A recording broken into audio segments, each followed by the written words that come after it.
At this point in time, we've seen how the joints and the muscles themselves are going to produce and potentially control our motions.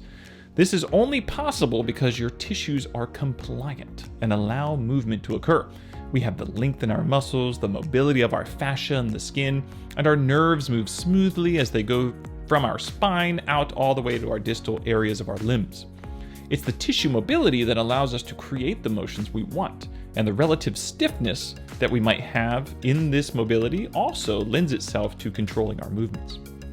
So fascia, what is fascia? Well, to put it bluntly, it's the glue and scaffolding of your body. But I think glue is a misleading term.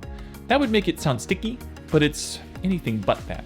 Pretty much after you get past your skin and your dermis, and you get down all the way to your bones, muscles, and organs, and they are all surrounded and coated and held together with fascia.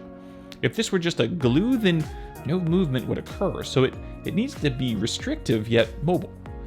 That's where fascia comes in. It holds all our muscles together, which allows them to contract, yet stretch and line up appropriately. It keeps it together, but it also makes sure that it allows a smooth surface that the muscle can glide along. It's lubricated, fluid. It's trying to reduce friction in the system. It doesn't want organs to irritate each other while they rub together. It doesn't want your muscles to irritate blood vessels and lymph nodes. If you have too much friction, you might get tears, and we can't have that. So we need this durable yet mobile and frictionless substance to help us move.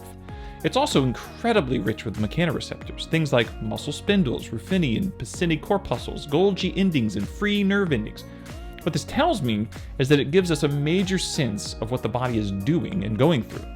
It's giving you perception of your posture and movements. It's through these little sensors that you probably gain a bit more understanding of your body in space, and therefore more information to control your movements with. But fascia can be bound down. It can dry up, get tight around your muscles or joints. It can become impaired. You can imagine that this would eventually lead to decreased motion, impaired or uncontrolled motion, increased friction in the system, and potentially pain itself coming from the fascia and its nerve endings. So fascia helps produce motion by giving structure to muscles, bringing fibers together and making them more uniform, permitting motion to occur through lubrication and a frictionless system, but it also controls motion by limiting full range and being a binder of sorts, a building structure. It gives you continuous feedback of your motions through sensors to help you further control yourself in space. However, it can become impaired and in certain situations truly limit your motion altogether.